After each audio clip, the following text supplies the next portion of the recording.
All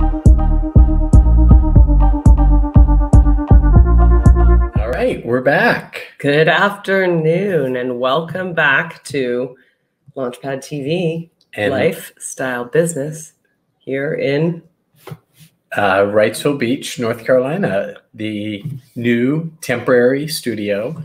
We'll be back in California soon. I'm Chris. And I'm Ann. And this is Lifestyle Business. And today we are delighted to welcome a longtime friend, Marcus Whitney. He is one of the main reasons why we are in our Nashville location in East Nashville, and he's our neighbor.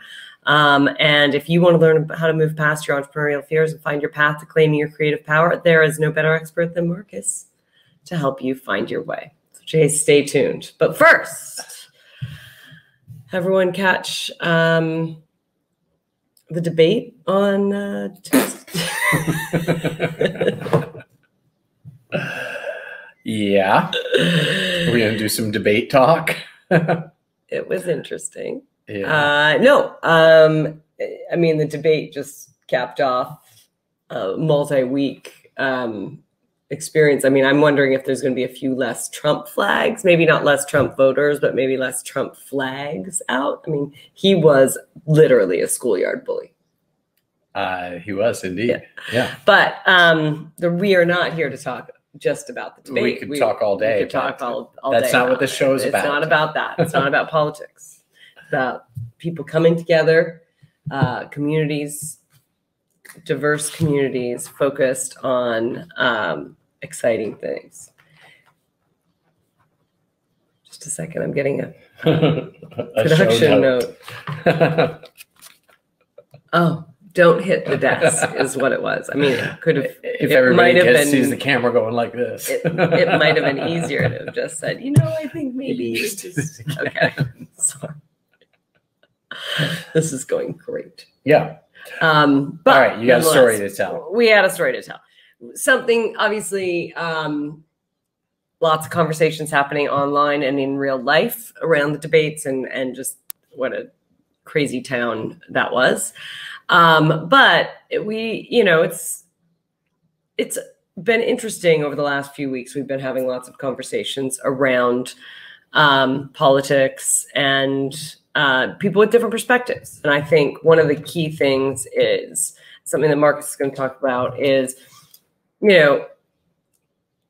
it's really about exposure and access, right? And so at the end of the day, what we see, what we learn, what we're exposed to, who we're inspired by, those are all huge factors in that entrepreneurial journey, in any of the journeys that we are in, right?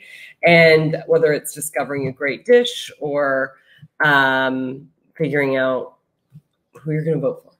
Yep. We had an interesting conversation with actually an undecided voter, which I think is... There's still some of those? There's still some undecided voters, which means, I'm sorry, I'm shaking the table. With an undecided voter who I think is leading Biden, but I can't actually speak. I don't really know. I just like to believe. But his comment was, he was talking to his sons and he said to them, well, who would you vote for? And don't think about who I vote for. Don't think about who mom votes for, who your grandfather or your grandmother or your friends. Just based on the information that you have, who would you vote for? And I thought that was a really great way to start conversations because so often people now are so stuck in their ways and so polarized in their viewpoint that they actually can't kind of come together. So I thought it was a very open-minded way of approaching politics. Didn't you? Yeah, I thought so. It also kind of reminded me of the importance of exposure and what you are exposed to, because both his kids said, I'm seeing more ads attacking Biden, and therefore I guess I'd vote for Trump. And of course I fell over into the ocean and was like, what? But that's exactly right, which is if you're being fed information, that information is going to color your perspective. And we all think people know that ads are paid for by politicians. And if you have more money, then you can have more ads. And if you're in a place that is in competition, it might be part of their strategy to fuel you with ads. Yeah. And so these kids were being exposed to ads. And those ads then colored the decision that they were going to make. Well, they're not going to make it for a while. But anyway, it then started a conversation around how do you get exposed and access to other pieces of information so that you can be informed when you decide to make that critical civic duty of voting. So I thought that was interesting. Yeah. I also thought it was interesting, just that idea of how we take for granted, especially when we don't get served ads a lot, that people can see that ads are just, you know, like a poster attacking the other person. They don't see them necessarily. They see them sometimes as information. And then, you know, we were having that whole, then that launched into the conversation around sort of like information online and what's happening. And interestingly enough, just because I'm on this, I was having a conversation with someone else who was saying that they had heard and believed strongly that Joe Biden has dementia. And so therefore he's probably going to die or not be in office, which from my perspective is inaccurate. And certainly there's no evidence to suggest that Joe has dementia, but he kept pointing out that the way Joe spoke, because he's not always the smoothest talker. Sometimes the way Joe spoke suggested that he has dementia. And I was like, that's, I mean, fake. I wanted to yell fake news, but then I was like, that's not helpful.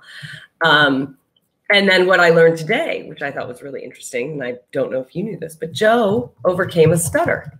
And so basically in the prep work leading into the debate, to get someone to sort of get off their game when they're managing overcoming a stutter, as well as in a debate, high stress environment, attacks and interruptions are exactly the things to get you off your thing. And so I was like, it was very exciting for me because I wish I'd had that information at my fingertip and been exposed to that previously, because that debate that I had with that individual might have gone smoother had I been able to say, no, it's not dementia. It's actually his lifelong stutter. And so we should probably not bully him through that process. So that would be one of the things. And there's a remarkable ad that he put out about his stutter and helping another young man overcome his stutter during the campaign. I did see that. Anyway, so they probably didn't see it because it was a positive ad. Dana's kids did not see that. Yeah. All right. Well, before we get to Marcus, do you want to talk the other thing we were going to chat about today? Yeah, we were going to talk OZs. We've talked about opportunity zones a number of times. We've got an interesting, I don't know, conundrum. We've been opportunity zone supporters. We just got a big, not a big, but a tax bill. We're paying more for our opportunity fund than Trump paid in taxes in 16, 17. So, but anyway, I think the point was that I think we really believe in it, and we've been big supporters of it. But these are things that are complex, and early days. It's early days in the program. And I think the lesson for us in this has been, as much as we understand and have navigated it well and have professionals, highly paid accountants that have been trying to help us navigate it. We're still getting hit with penalties. And I guess as much as we've had a couple roundtables with Launchpad members and folks about trying to use them, I think it requires further education. I wouldn't say not ready for prime time, but I don't know. We were surprised and a little bit frustrated with the tax hit, and anything like that. I think it is early days, and we can help to continue to lead and help them get better for the next push, because we need all the tools we can get for entrepreneurs who are raising capital, and the intention has been really good behind them. But sometimes, like other programs like this, if there's too much complexity there, the bar is too high. It only works on a multi-million-dollar project, so that the real estate developers can hire the really good accountants and get it right, and that makes it hard for entrepreneurs. Yeah, I think therein lies the opportunity. Yeah, which is I mean, I personally enjoyed it when our very senior accountant was like, I mean, this one's a new case study. We haven't come across this yet. So I guess we're going to have to figure it out. As his associate was like, according to page 70,000 of the Opportunity Zone legislation, we might be able to get around it. So everybody's learning and trying to figure it out. I think the reality is, just to be frank, and what we've said is, I don't think it's a great tool right now for the goal that it had. And the goal was to help bring capital into opportunity zones, to be able to support entrepreneurship and the creating of a thriving environment. And what I would say is, unless you are very sophisticated, raising for a very different thing, it's not bringing lots of new capital types. It's not bringing lots of new types of investors. And it's probably not really well designed for, the small business, the entrepreneur who's hanging its shingle, but even venture scale companies. So I think we'll see how time goes. But within that, there is an opportunity. I think people at least are shining a light on these zones and shining a light on the importance of that. And we'll get there too. All right. So before we're going to bring you up, Marcus, we are going to be talking to Marcus a little bit about his book and some of his amazing career. And one of the themes that gets highlighted a lot is access and exposure and how that can do it. I can tell you right now, I'm personally lacking exposure to other entrepreneurs. I'm down here at the beach in North Carolina. I missed that part because we're evacuated from the fires. And I feel like I've become a retiree. So I don't know how to tap into it myself. But I'm looking forward to getting back into the world where into our co-working space, right? Into our co-working space where people are hustling, because you do get that inspiration and you get new ideas, and more importantly, you get access and exposure. And it's a theme that I've talked about a lot, and so I'm really excited to dig in with you. And why don't you do the intro for us, Chris? Okay, and so joining us is Marcus Whitney, our good friend. And a big part of the reason that we're in Nashville. He went from being a college dropout without a place to call home to one of Nashville's most exciting entrepreneurs. Along the way, he became a self-taught software engineer, an Amazon best-selling author, a TEDx public speaker, and co-founder and co-owner of the most active healthcare VC in the country. He also, not in the bio, but we want to touch on this, is a co-owner of a professional sports franchise in Nashville. Today, he's here to tell us his amazing story, share some valuable insights, and help you make your dreams into a reality. Welcome, Marcus. Hey, thanks for having me here, Chris and Ann. Appreciate it. Yeah, awesome to get to see you and have you on the show. Let's jump in and talk about your book. I just enjoyed reading your book this summer. I think you sent an advance copy, but got some questions about it. But tell us a little bit about Create and Orchestrate. Yeah. So as you mentioned, I was a college dropout. I never took official business classes. I didn't have any formal education in business. And so I, like many of the entrepreneurs that you all serve, at Launchpad, basically learned on my own, learned through doing. And that's a great way to get real lessons. It also is a hard way to learn. I was like laughing at everything you were talking about with opportunity zones. It's like, that's the stuff, right? It's like you all can write a book, that that everyone can, save a bunch of tax money on from it. And so I ran into so many walls, throughout my journey of, the first time I was involved in a venture-backed startup, and the first time I, had to go to a board meeting and present, or all the firsts. I really wrote the book that I wish I had 10 years ago when I got serious about being an entrepreneur. That would have saved me a bunch of money, saved me a bunch of heartache. And so that is the book. It covers the last 20 years of my life. So it does sort of start with me as the college dropout moving to Nashville, not knowing anyone, how I developed the first set of skills that was that made me into a knowledge worker professional for me, that was web development.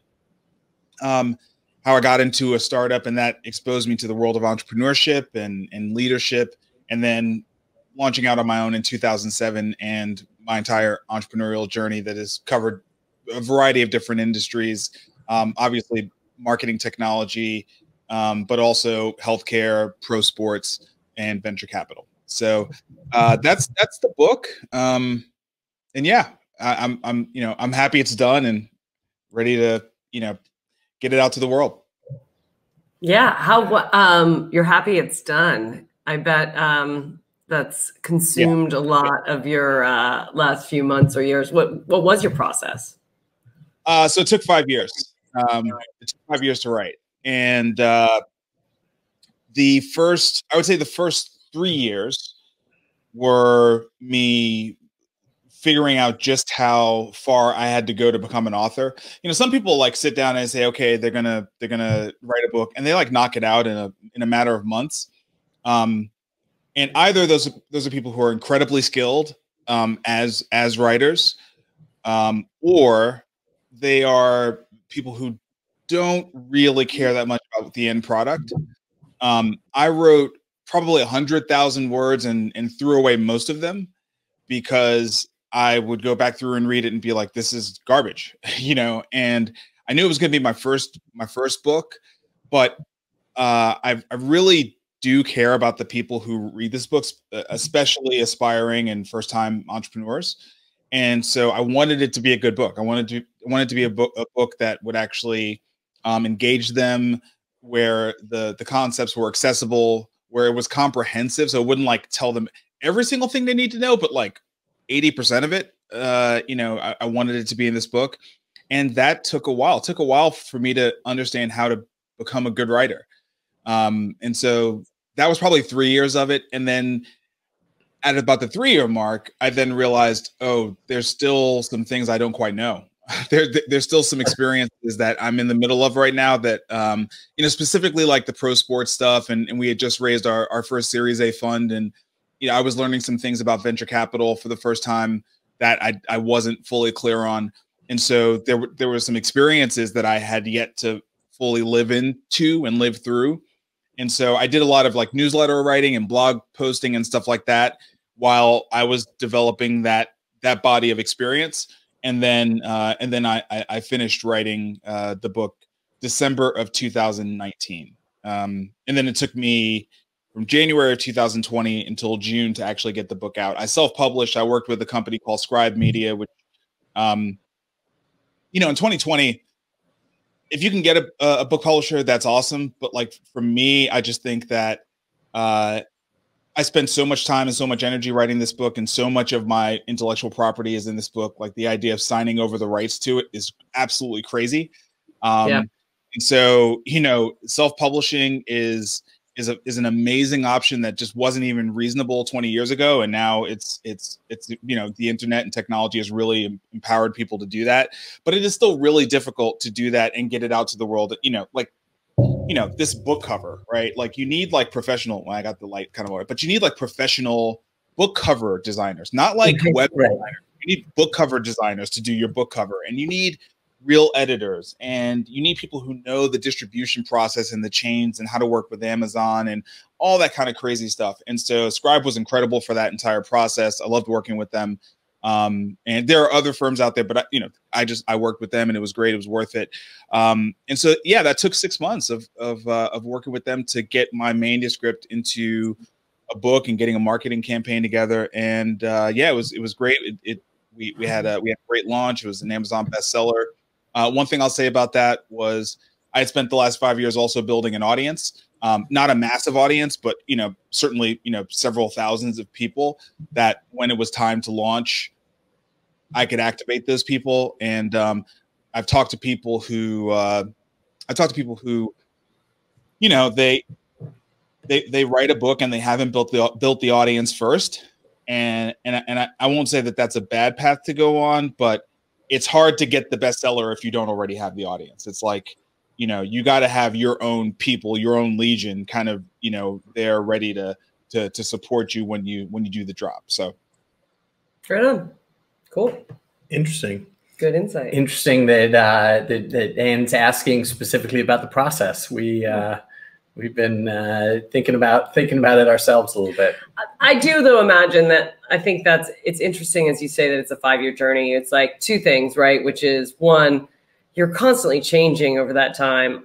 I imagine the ideas evolved too, in terms of what you were actually writing about. And then 3, I mean, at the end of the day, like, the good news is you probably got better as an entrepreneur through the process, because you're, actually processing and thinking about those moments and those inflection points that shape your career, right? So then all of a sudden now you're naturally reshaping it. But the discipline really is challenging.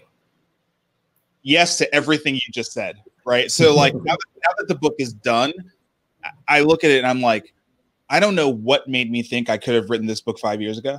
You know what I mean? Like, it could not have possibly been done until right now. This is there's no way. But whatever that thing is that sort of drives you to want to write the book is the inkling that, and I am a believer that most people should write a book. There's nothing like writing for clarifying your thoughts and for getting you to really think through what you believe in, what you would believe in, that you would be willing to put into print, and as you said, we're always changing, right? So what would you be willing to put into print and put out in the world that's not editable? It's not like a wiki, you know what I mean? That like you can update. It's when it's in people's hands, that's in perpetuity, right? You can always write part 2 of the book, but you have to be good with what's out, with what's out there in the world. And so it makes you be thoughtful, I think, about the words you select. So it's a great process. It's a great process. Great. Yeah. The comment that I hear a lot is sort of the find your truth, the speak your truth. It really has to be so personal. It has to be your own experience. And like you said, that goes down on paper for perpetuity. You talk in the book a little bit about entrepreneurship as the great equalizer. And I love this concept because it's sort of it's open to anyone, and it's the way a proven way to get ahead. There's other ways to get ahead, but it's a really powerful way to get ahead in life. One of the things we talk about is entrepreneurship is a great way to create agency in your life, sort of freedom, living life on your own terms, particularly through this pandemic. And, as we all understand how work is changing, this is a way to live life on your own terms. What I loved about the book is the sort of the practical nature of it, how you make things actionable, sort of the how-to. You even have the call-outs. So when you first meet an entrepreneur, and you and I probably meet a lot, and meets a lot of folks who are like, I want to start a company. What do you tell people as a starting point? Yeah. Well, one of the things is I try to meet them where they are, right? You know what I mean? And different people are in different places. I love what you said about entrepreneurship being a path to agency. And I think you got to think, okay, well, why does somebody need agency? And it's because we're all unique, in our own ways. And we're going to live the best expression of our life when we are in control of that which we ought to be in control of, with regards to our life. Like, obviously, we live in a country, we live in counties and cities and states, and we have to kind of collaborate on some of these bigger things that we as a community need. But there's this whole, huge locus of control that you as an individual, in terms of what you're going to bring to the world. And you need to have the agency to do that. And quite frankly, in a capitalist society, there is no other way to have full agency than entrepreneurship. Like, it's pretty binary. Either you work for somebody else and your agency is limited to the scope of that role, or you're an entrepreneur and you have full agency. That's it, right? So that to me is the number one reason to be an entrepreneur. You know what I mean? Yeah. Is to have the full range of the expression of who you are, in terms of how you can bring value to the world in a capitalist world, where that's the mode of the world. In terms of like what I would tell an entrepreneur, again, meeting them where they are, I tried to break down the book into two general areas. The spine of the book, dead in the center, is a 2-chapter section called the 8 core concepts. And that is a framework that I basically reverse engineered, having never been properly trained in business, for what are the fundamental concepts that every single entrepreneur, I don't care what industry they're in, need to know. So, I'm 100% certain that these 8 concepts are universally present in business, right? And it's leadership, finance, operations, growth, product, service, sales, and marketing. Mm-hmm. Those concepts are present in every single business. I don't care what industry, I don't care what jurisdiction you're in. They're there, and you have to know them. And there are some fundamental axioms, some fundamental truths about those things that actually kind of allow us to all work together.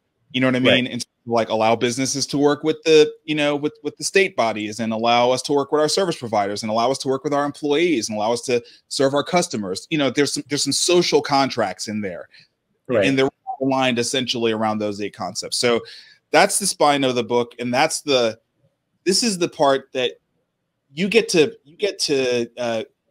personalize, but you don't get to bypass.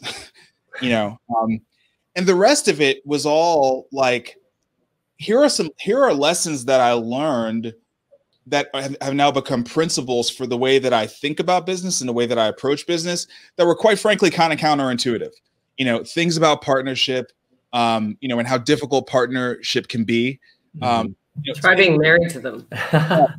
I can't even, right? You know what I mean? Things about how you interact with the media, right? And that's always like a really big thing. There's always these pitch contests, or these 40 under 40, or these awards, or all this other kind of stuff. And it's like, how do you actually interact with the media? How do you put that in the right perspective? Things like, how do you work on things much bigger than you? So I have a whole chapter about that, about orchestration. How do you frame what you're doing in entrepreneurship? Is it all about this one business, or is entrepreneurship a career or a journey for you? I know you both know you've done so many things over the course of, your entrepreneurial careers, and they're all just leading to whatever you're going to do tomorrow. Right. You know what I mean? So just trying to frame that up for people, that whatever goal you have in front of you is like, I have a chapter about that called "The Peak is Not the Peak." And it's just like, whatever goal you're going after, you're going to enjoy it for all of 15 minutes. You know what I mean? And then it's going to be the next thing. Right. So just frame these things up that the uninitiated, you just don't know until you get in there and you start to kind of do it. Right. Right. Right. Do you have a question? All right. I've got more. He's got a lot of questions. I've got plenty for you. I got told that I needed to let him ask the questions. Yeah. You got the intro. All right. So Anna and I talk a lot about the startup industrial complex, and this is sort of what a lot of people think of, right? It's sort of this media around entrepreneurship, getting on the cover of Forbes magazine, VC Twitter. Not necessarily a good. Not necessarily good thing. Right. Not always, but, Silicon Valley, mythology, a lot of, we talk a lot about, great businesses can be built anywhere. You don't have to go to, Y Combinator in Silicon Valley and Stanford.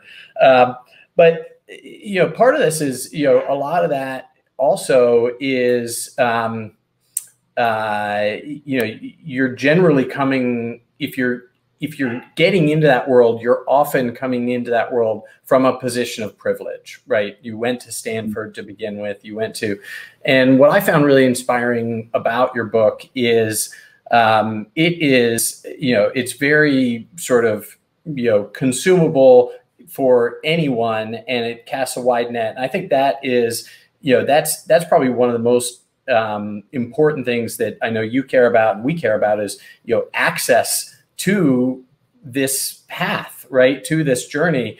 all around the agency, because in the world that we're in, you know, and less job security and less, this is a way to create a path for yourself. So, you know, talk to me about who you want this book to reach and how you're sort of building your audience, because I think you're doing a really nice job of opening up the access to entrepreneurship and how you come into this.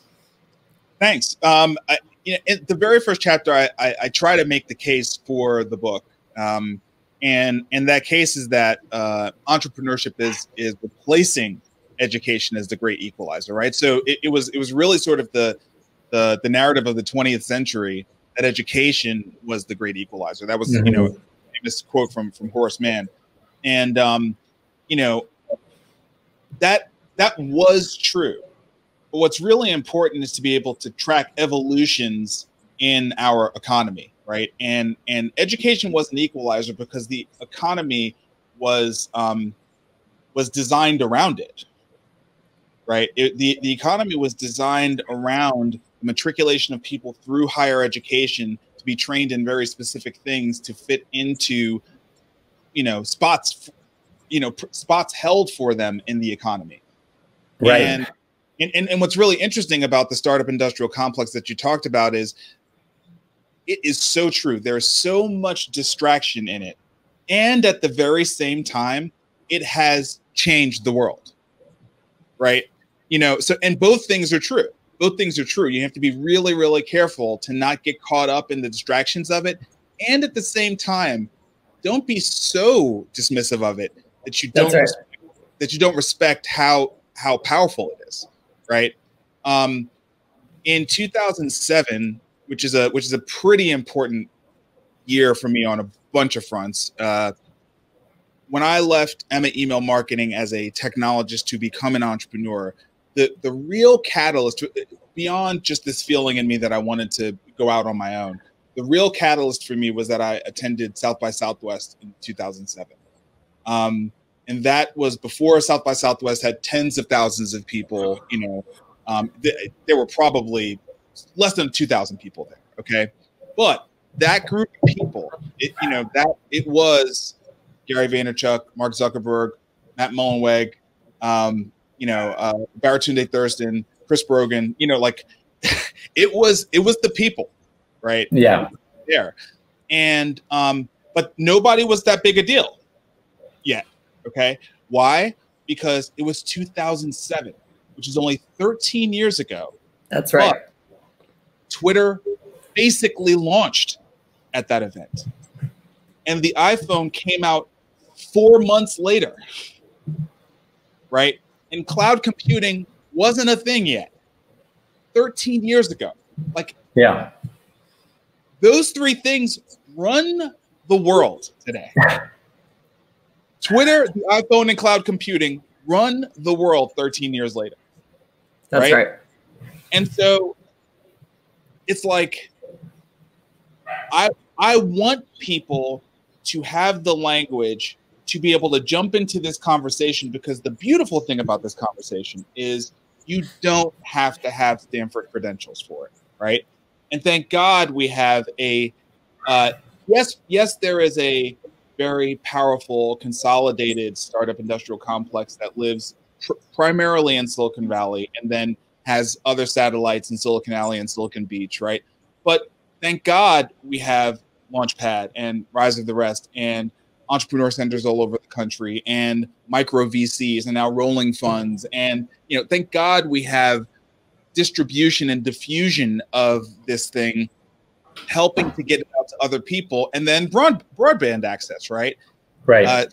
We can do live television shows and have these conversations, and it's great for other people, but it's also great for you and I to catch up and get the spark going that we wouldn't normally be able to have. And so, right. So I think you have to thread the needle with it, right? I think you have to thread the needle. I think it is very, very worrisome when I see. Because I was that entrepreneur, okay, right? When I see people wanting to do exactly what they see happening out in Silicon Valley, I'm just like, that's not what you need to do. Right. Super cute dog. But at the same time, I do want them to tune in and watch and learn and see, are there opportunities in the evolution that these really densely populated areas of innovation and disruption, what they're doing, are there waves that they can ride, if that makes sense? Yes. That they realistically can ride, not like that they can't ride because you can't raise the money that they can get, you know what I mean? But are there things that are happening that you could really take advantage of?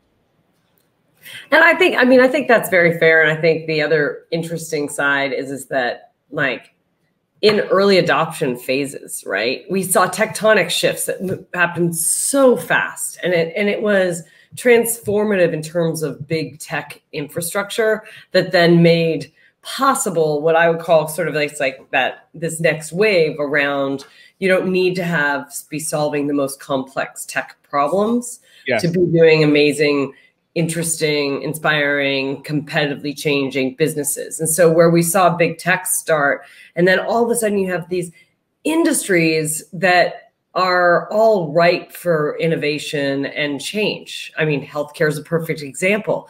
And they will move at a pace that is different than frontline technology. And what I would say is that, from someone who was in the Valley for 20 years, and now basically I'm a retiree out here at the beach now. And so I just do loops every day.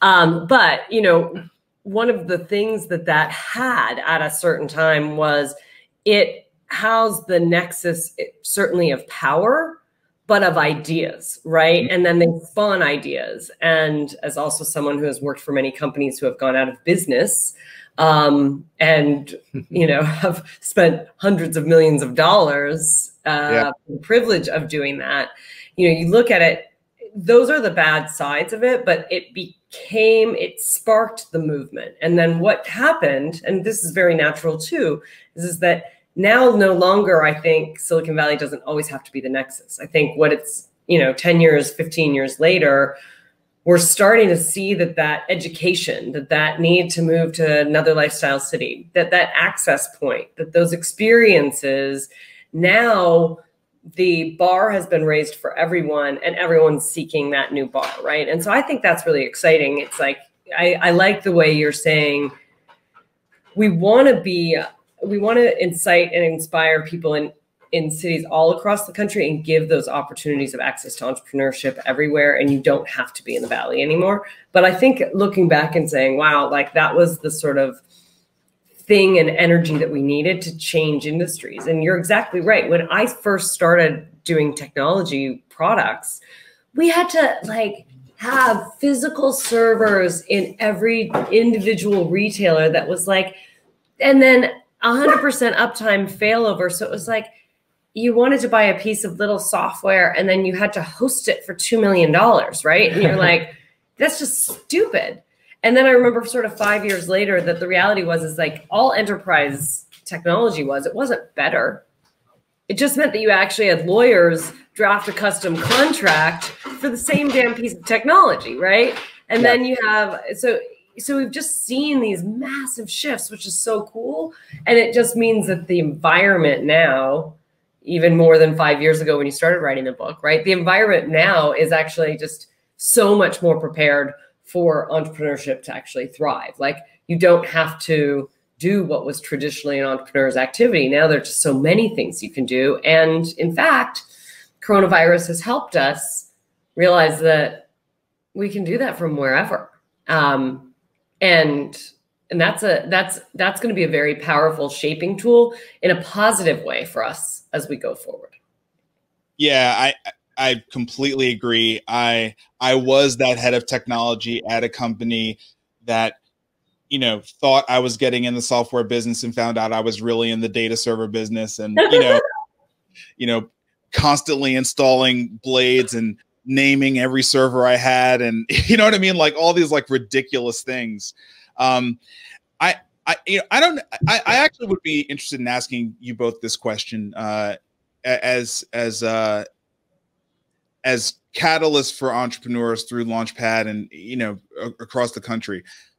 I talked about 2007 and those events that lined up that really have sort of laid the infrastructure for what the world has become today.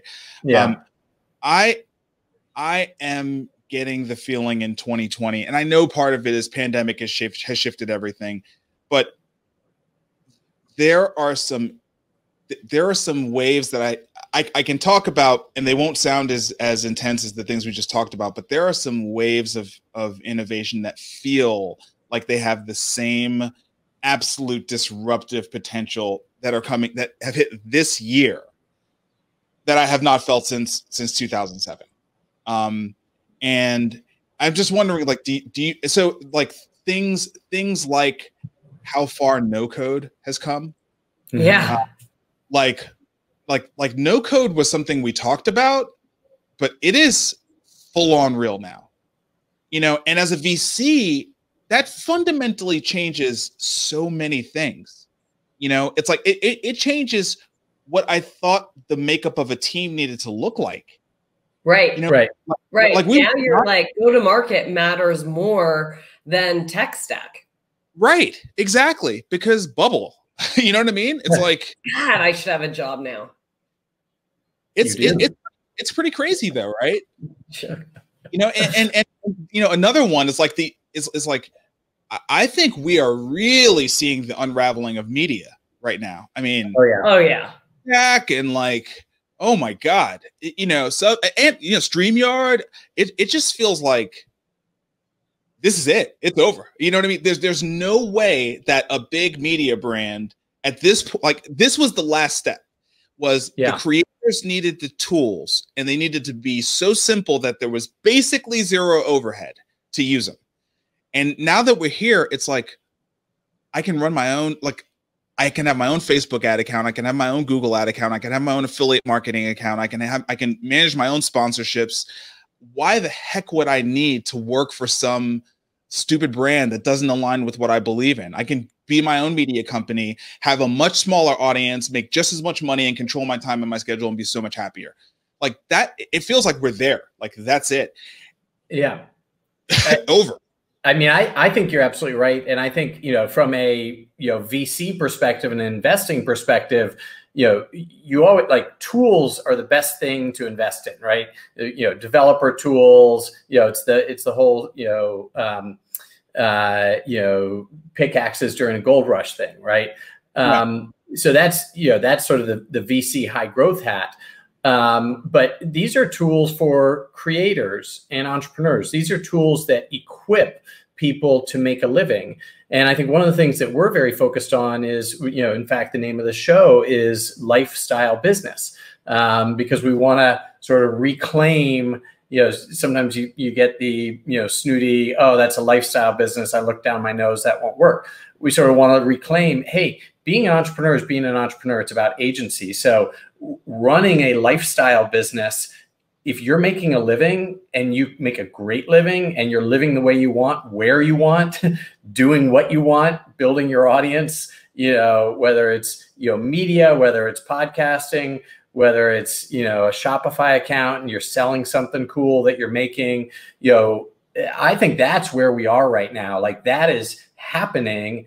And particularly, as we're, in this, pandemic and people are at home and people's routines and jobs and what they were doing before is totally being disrupted.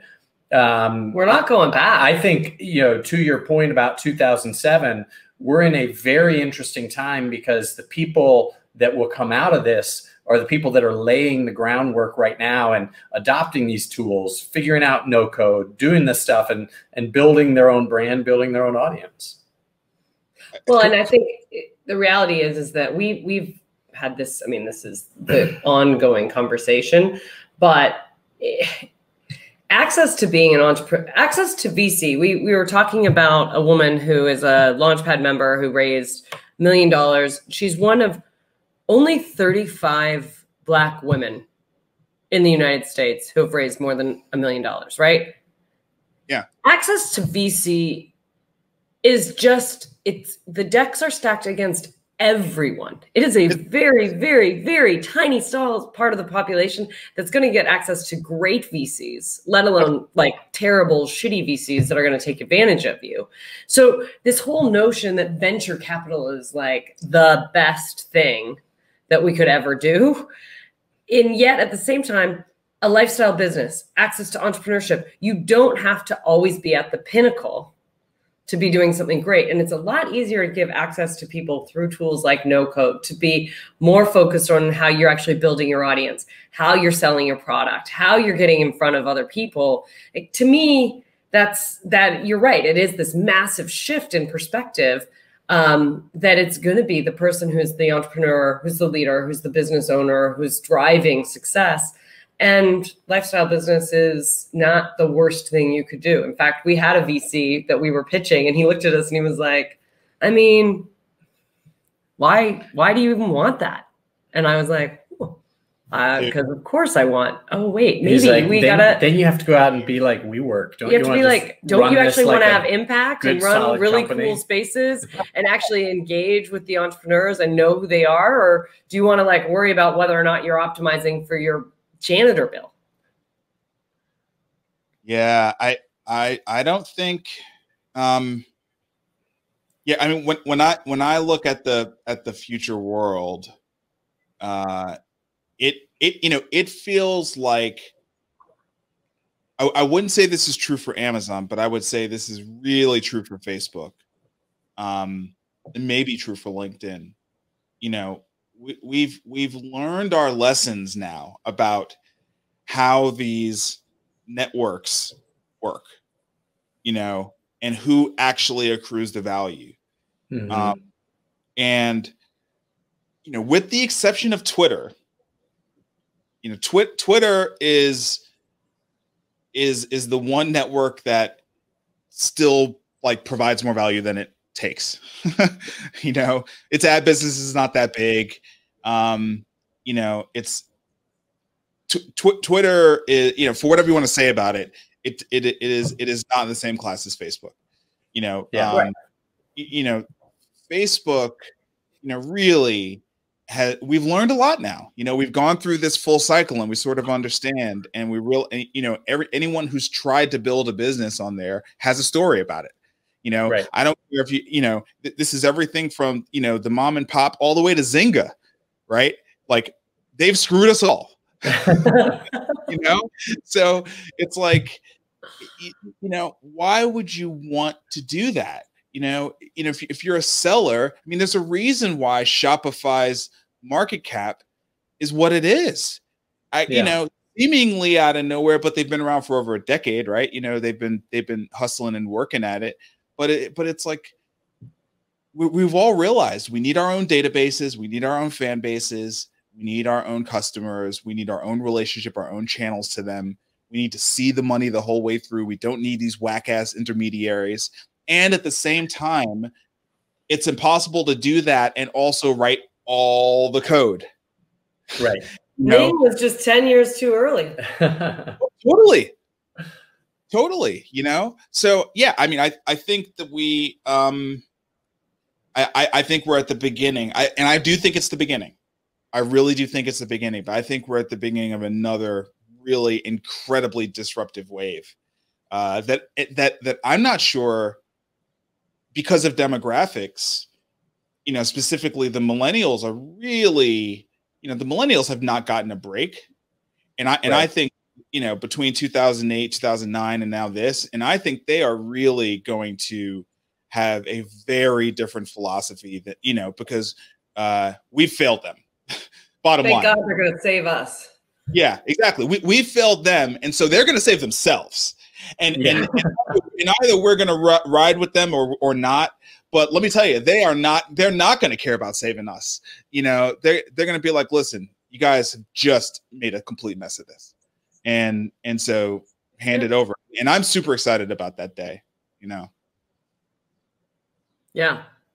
I think that day is coming faster than we think. I think if only we had wrestled the keys from the old. Well, the optimistic case is that, you know, maybe that meltdown we saw Tuesday night is not like just the beginning of the end, but whatever what it's they call it on CNN, the dumpster fire inside the train wreck inside. I mean, it's just like we threw three old white dudes into a pillowcase in squirrels. We threw 3 squirrels into a pillowcase, and that's what happened.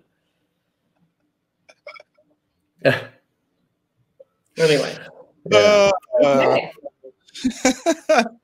Well, we got to get to member magic before the end of the hour. Sorry we took so much time with you, Marcus. It was really good fun to hang you. out. This was a lot of fun. Great to catch up. Great to catch up with y'all. I'm glad you're okay. I'm glad your house is okay. You know. Thank you. Such crazy times on so many fronts, but I'm glad you're both healthy and doing well. And thanks for having me on the show. I appreciate it. Yeah, you too, and everything you've been doing is so inspiring. When we post this, we'll post links to where everybody can follow you. But thanks so much for joining us today. And everybody go out and buy a copy of Create and Orchestrate by Marcus Whitney. That's amazing. Thank you so much. And take care, y'all. We're about to get into, we've got 3 good stories for Member Magic today. Okay. Bye, Marcus.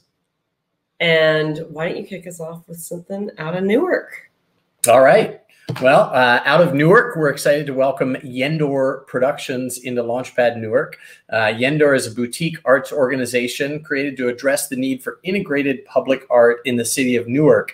And not only are we welcoming this talented member into our space, but they are going to be installing and creating a new mural in the Newark Launchpad Commons. And I was on a call with Dio and Malcolm about the art piece yesterday. So really excited to have them in. Also news out of Newark, Launchpad member Smashcut is hiring. Smashcut is a learning platform for real-time media-based education, and they're looking for a content operations manager. All right. Good job. Out of Stockton, Launchpad Stockton member Main Street Launch, one of our favorites, has been chosen to administer the Oakland CARES Act program for small business grants. These grants are going to be a critical piece that supports Oakland's dynamic small business community. Main Street Launch, though, also was the administrator for the Stockton Business COVID Relief Program that many entrepreneurs benefited from throughout the city of Stockton. So exciting news for them as they take their program on the road to help small businesses everywhere in California and beyond. And in Nashville, AGD Entertainment hosted another successful practice pitch event this past week.